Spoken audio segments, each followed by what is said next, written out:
આજે ફરી થશે મેઘતાંડવ।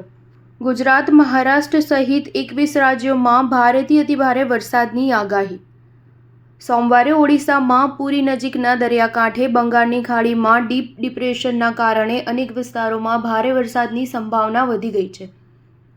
હવામાન વિભાગે મંગળવારે સવારે 8:30 વાગ્યા સુધી ઓડિશાના 10 જિલ્લામાં ભારેથી અતિભારે વરસાદની આગાહી કરી છે, તેમજ માછીમારોને 11 સપ્ટેમ્બર સુધી દરિયાની નજીક ન જવાની સલાહ આપી છે।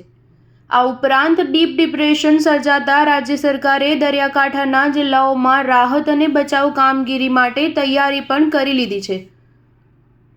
બંગાળની ખાડીમાં ઉત્તર પશ્ચિમ તરફ ડીપ ડિપ્રેશનમાં વધુ તીવ્ર બન્યું છે। આ ડીપ ડિપ્રેશન લગભગ 10 કિલોમીટર પ્રતિ કલાકની ઝડપે ઉત્તર પશ્ચિમ તરફ આગળ વધી રહ્યું છે, જેના કારણે ઘણા રાજ્યોમાં ભારેથી અતિભારે વરસાદની ચેતવણી જારી કરી છે, જેમાં ભારતીય હવામાન વિભાગે આંધ્રપ્રદેશ અને ઓડિશામાં વરસાદને લઈને રેડ એલર્ટ જાહેર કર્યું છે, જ્યારે મધ્યપ્રદેશ, છત્તીસગઢ, તેલંગાણા અને પશ્ચિમ બંગાળ માટે ઓરેન્જ એલર્ટ જારી કરવામાં આવ્યું છે।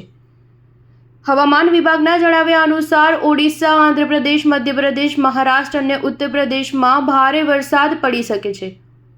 આ સાથે આઈએમડીએ રાજસ્થાન, ઉત્તરાખંડ, છત્તીસગઢ, ગોવા, ગુજરાત, ઝારખંડ, પશ્ચિમ બંગાળ, અરુણાચલ પ્રદેશ, મેઘાલય, નાગાલેન્ડ, આસામ, મણિપુર, મિઝોરમ, ત્રિપુરા, કેરળ અને કર્ણાટકમાં ભારે વરસાદની ચેતવણી જાહેર કરી છે।